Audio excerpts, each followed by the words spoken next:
Delimitation దేశంలో ఎక్కడ చూసినా దీని గురించే డిబేట్. ముఖ్యంగా దక్షిణాది రాష్ట్రాల్లో డీలిమిటేషన్ అంశం మోస్ట్ బర్నింగ్ ఇష్యూగా మారింది. ఈ బిల్లుకు ఆమోదం దొరికితే సౌత్ రాష్ట్రాలకు ప్రాధాన్యం తగ్గిపోతుందని, జనాభా ప్రాతిపదికన సీట్లు తగ్గుతాయని ప్రాంతీయ పార్టీలు అభ్యంతరాలు వ్యక్తం చేస్తున్నాయి. అయితే డీలిమిటేషన్తో సౌత్కు వచ్చే నష్టం ఏమీ ఉండదని కేంద్ర ప్రభుత్వం హామీ ఇస్తోంది. ఈ మొత్తం ఎపిసోడ్లో అసలు సిసలు ట్విస్ట్ ఏంటంటే డీలిమిటేషన్ బిల్లులో పీఓకేకు నిబంధనలు పొందుపరచడం. ఒకవేళ పాకిస్తాన్ ఆక్రమిత కాశ్మీర్ ప్రాంతం తిరిగి భారత నియంత్రణలోకి వస్తే అక్కడ నియోజకవర్గాల పునర్విభజన చేపట్టేందుకు అవసరమైన చట్టపరమైన నిబంధనలు మోడీ సర్కార్ వివరించింది. ఆ వివరణే ఉగ్రదేశం వెనులో వణుకు పుట్టిస్తుంది. ఇప్పుడు పీఓకే విలీనం లక్ష్యంగా భారత్ గేమ్ స్టార్ట్ చేసిందని ఇస్లామాబాద్ భయపడుతోంది. ఇంతకు డీలిమిటేషన్ బిల్లులో పీఓకేకు పొందుపరిచిన నిబంధనల్లో ఏముంది? భారత్ నిజంగానే పాక్ ఆక్రమిత కాశ్మీర్ను స్వాధీనం చేసుకోవడానికి సిద్ధమైందా? Let's watch. లోక్సభకు డీలిమిటేషన్ బిల్లు, పీఓకేపై ప్రపంచం ఫోకస్. సంచలనాత్మక బిల్లులో పాక్ ఆక్రమిత కాశ్మీర్కి నిబంధనలు. పీఓకే స్వాధీనమే టార్గెట్గా సర్కార్ గేమ్ ప్లాన్ మొదలైందా? Look, on Kashmir, actually we have done, I think, a good job solving most of it. I think removing Article 370 was one step, number one. Then restoring growth and economic activity and social justice in Kashmir was step number two. Holding elections, which were done with a very high turnout, was step number three. I think the part we are waiting for is the return of the stolen part of Kashmir, which is on the under illegal Pakistani occupation. When that's done, I assure you, Kashmir solved. గతేడాది మార్చిలో London వేదికగా జయశంకర్ చేసిన వ్యాఖ్యలే ఇవి. ఆ సమయంలో Pakistani journalist ఒకరు కాశ్మీర్ వివాదానికి ముగింపు ఎప్పుడు అని ప్రశ్నించారు. దీనికి సమాధానం ఇచ్చిన జయశంకర్ భారత్లో పాక్ ఆక్రమిత కాశ్మీర్ విలీనంతోనే కాశ్మీర్ వివాదం ముగుస్తుందని స్పష్టం చేశారు. అది కూడా త్వరలోనే జరుగుతుందని, అందుకు తాను హామీ ఇస్తున్నానని సంచలన వ్యాఖ్యలు చేశారు. నిజానికి పీఓకేని తిరిగి స్వాధీనం చేసుకుంటామని భారత్ అనేక సందర్భాల్లో చెప్పింది. జయశంకర్ కంటే ముందు 2024 మార్చిలో పీఓకే భారత్లో అంతర్భాగమని అమిత్ షా, రాజ్నాథ్ సింగ్ ప్రకటించారు. పీఓకేలో ఎన్నికలు నిర్వహిస్తామని కూడా చెప్పారు. కానీ ఇప్పటికీ మోడీ సర్కార్ ఆ పని చేయలేదు. ఆపరేషన్ సింధూర్ సమయంలోనూ పీఓకేని స్వాధీనం చేసుకోవడానికి అవకాశం వచ్చినా ఆ పని చేయకపోవడంపై ఎన్నో విమర్శలు వచ్చాయి. అయినప్పటికీ పీఓకేపై సైనిక బలం ప్రయోగించే ప్రయత్నం చేయలేదు. ఎందుకంటే పాక్ ఆక్రమిత కాశ్మీర్ స్వాధీనం విషయంలో మోడీ సర్కార్ చాలా క్లారిటీతో ఉంది. తాజాగా ఆ క్లారిటీతోనే అమల్లోకి తెచ్చే ప్రయత్నాలు షురూ చేసింది. లోక్సభ ముందుకు వచ్చిన డీలిమిటేషన్ బిల్లులోనే అసలు కథంతా ఉంది.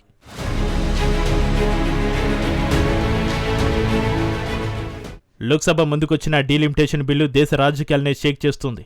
ఈ బిల్లు లక్ష్యం లోక్సభతో పాటు దేశవ్యాప్తంగా అసెంబ్లీ స్థానాల సంఖ్యను పెంచేందుకు నియోజకవర్గాల పునర్వ్యవస్థీకరణకు వీలు కల్పించడం. అయితే ఈ బిల్లులో మోడీ సర్కార్ పాయింట్అవుట్ చేసిన మరో అంశం కూడా ఉంది. అదే పాక్ ఆక్రమిత కాశ్మీర్ స్వాధీనం. ఒకవేళ పాకిస్తాన్ ఆక్రమిత కాశ్మీర్ ప్రాంతం తిరిగి భారత నియంత్రణలోకి వస్తే అక్కడ నియోజకవర్గాల పునర్విభజన చేపట్టేందుకు అవసరమైన చట్టపరమైన నిబంధనల్ని తాజా బిల్లులో మోడీ సర్కార్ వివరించింది. పీఓకేపై భారత్కు చాలా కాలంగా ఉన్న రాజ్యాంగపరమైన హక్కులను ఇది పునరుద్ఘాటిస్తుందని భావిస్తున్నారు. పరిస్థితి మారిన తర్వాత ప్రస్తుతం పాకిస్తాన్ ఆక్రమణలో ఉన్న ప్రాంతాలకు డీలిమిటేషన్ కమిషన్గా వ్యవహరించే అధికారాన్ని ఈ ప్రతిపాదిత చట్టం భారత ఎన్నికల సంఘానికి కల్పిస్తోంది. డీలిమిటేషన్ కమిషన్ జమ్మూ కాశ్మీర్ అసెంబ్లీలో మొత్తం సీట్లను 114కు పెంచింది. ఇందులో 90 సీట్లు ప్రస్తుతం మన ఆధీనంలో ఉన్న ప్రాంతాలకు అంటే జమ్మూ కాశ్మీర్లకు కేటాయించారు. 24 సీట్లు ప్రత్యేకంగా పాక్ ఆక్రమిత కాశ్మీర్ కోసం కేటాయించి వాటిని ఖాళీగా ఉంచారు.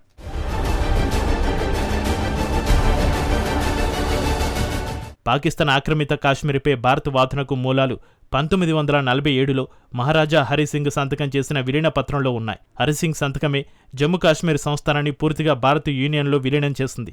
అనేక చట్టపరమైన రాజకీయ చర్యల ద్వారా ఈ అంశాన్ని పునరుద్ఘాటించారు. వాటిలో 1994లో పీఓకే ప్రాంతాలను ఖాళీ చేయాలని పిలుపునిచ్చిన ఏకగ్రీవ పార్లమెంటరీ తీర్మానం కూడా ఒకటి.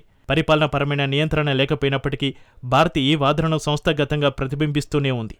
కాశ్మీర్లో నియోజకవర్గాల పునర్విభజన ప్రక్రియలో కూడా పీఓకే కోసం కేటాయించిన 24 అసెంబ్లీ సీట్లు మారకుండా అలాగే ఉన్నాయి. కాలక్రమేణా జమ్మూ కాశ్మీర్లోని మొత్తం సీట్ల సంఖ్యను సవరించినప్పటికీ ఆ ప్రాంతంలో ఎన్నికలు నిర్వహించకపోవడంతో ఈ సీట్లు ఖాళీగానే ఉండిపోయాయి. పాక్ ఆక్రమిత కాశ్మీర్ భారత్లో అంతర్భాగమని, ఆ ప్రాంతాన్ని తిరిగి స్వాధీనం చేసుకుంటామని హోంమంత్రి అమిత్ షా పదే పదే నొక్కి చెప్పారు.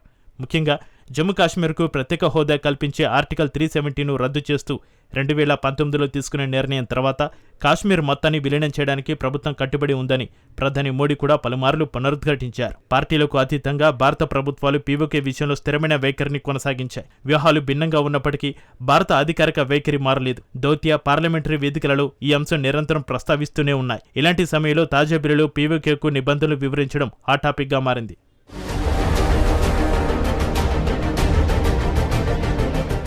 పీఓకే అనేది భారత్లో అంతర్భాగమని, అది కేవలం పాకిస్తాన్ ఆక్రమణలో మాత్రమే ఉందని ప్రపంచానికి, పాకిస్తాన్కు స్పష్టమైన సంకేతం ఇవ్వడం తాజా వ్యూహం ప్రధాన ఉద్దేశమని విశ్లేషకులు చెబుతున్నారు. 1994లో తీర్మానంలో జమ్మూ కాశ్మీర్ మొత్తం భారత్దే, పీఓకేను స్వాధీనం చేసుకోవడమే మిగిలి ఉన్న బాధ్యత అని తేల్చారు. తాజా డీలిమిటేషన్ బిల్లు ద్వారా ఆ తీర్మానాన్ని చట్టబద్ధంగా బలపరిచారు. వివరంగా చెప్పాలంటే భవిష్యత్తులో పీఓకే భారత్లో కలిసినప్పుడు అక్కడ ఎన్నికలు నిర్వహించడానికి రాజ్యాంగబద్ధమైన పునాది ఇప్పుడే సిద్ధం చేసి ఉంచారు. ప్రభుత్వ ప్రకటనలు, చర్యలను గమనిస్తే కొన్ని కీలక అంశాలు కనిపిస్తున్నాయి. పార్లమెంట్లో హోంమంత్రి అమిత్ షా మాట్లాడుతూ కాశ్మీర్ అంటే పీఓకే కూడా కలిసి ఉంటుందని, దానికోసం ప్రాణాలనే ఇస్తామని స్పష్టం చేశారు. సరిహద్దు ప్రాంతాల్లో రోడ్లు, సొరంగాలు వేగంగా నిర్మిస్తున్నారు. పాక్ ఆర్థికంగా బలహీనపడడం, పీఓకే ప్రజల్లో పాక్ ప్రభుత్వంపై వ్యతిరేకత రావడం భారత్కు అనుకూలించే అంశాలు. విలీనం అనేది కేవలం ఒక చట్టంతో అయ్యే పని కాదు. ఇది దౌత్యపరమైన, సైనికపరమైన, అంతర్జాతీయ వ్యూహాలతో కూడిన అంశం. ప్రస్తుతానికి భారత్ తన చట్టబద్ధమైన హక్కును గట్టిగా వినిపిస్తోంది. తాజా బిల్లు ద్వారా భారత్ తన పట్టు బిగించింది. పీఓకేలోని 24 సీట్లను ఖాళీగా ఉంచడం ద్వారా ఆ ప్రాంతంపై తన సార్వభౌమాధికారాన్ని భారత్ వదులుకోలేదని ప్రపంచానికి చాటి చెప్పింది. ఇది విలీనానికి పక్కాగా చేస్తున్న పునాది అని విశ్లేషకులు భావిస్తున్నారు.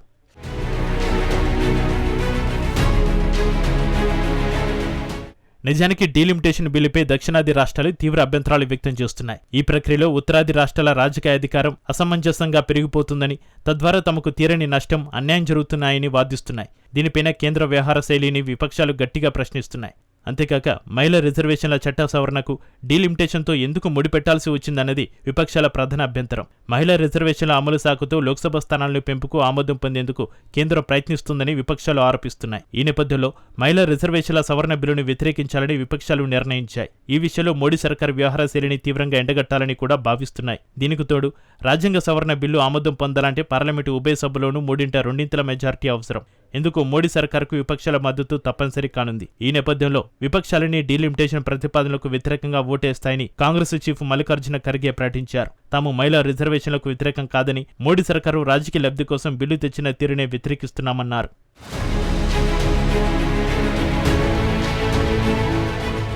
ముందే చెప్పుకున్నట్టు రాజ్యాంగ సవరణ బిల్లు పార్లమెంటు ఆమోదం పొందాలంటే ఉభయ సభలోనూ 3/2 మెజార్టీ తప్పనిసరి. లోక్సభలో 3 ఖాళీలు పోను. ప్రస్తుత సభ్యుల సంఖ్య 540. ఆ లెక్కన 3/2 మెజార్టీ 360. ఎన్డీఏ కూటమికి సభలో ఉన్నది 292 మంది సభ్యులే. ఇక రాజ్యసభలో మొత్తం సభ్యులు 245. ఒక స్థానం ఖాళీగా ఉంది. 3/2 మెజారిటీ 163 కాగా ఎన్డీఏ కూటమికి ఉన్నది 139 సభ్యుల బలమే. కనుక ఉభయ సభల్లోనూ సభ్యులంతా ఓటింగ్కు హాజరయ్యే పక్షంలో బిల్లు ఆమోదానికి అధికార పక్షానికి లోక్సభలో మరో 68 మంది, రాజ్యసభలో 24 మంది ఎంపీలు అవసరం. ఇందుకు విపక్షాల మద్దతు తప్పనిసరి. లోక్సభలో విపక్ష ఇంటి కూటమి బలం 233.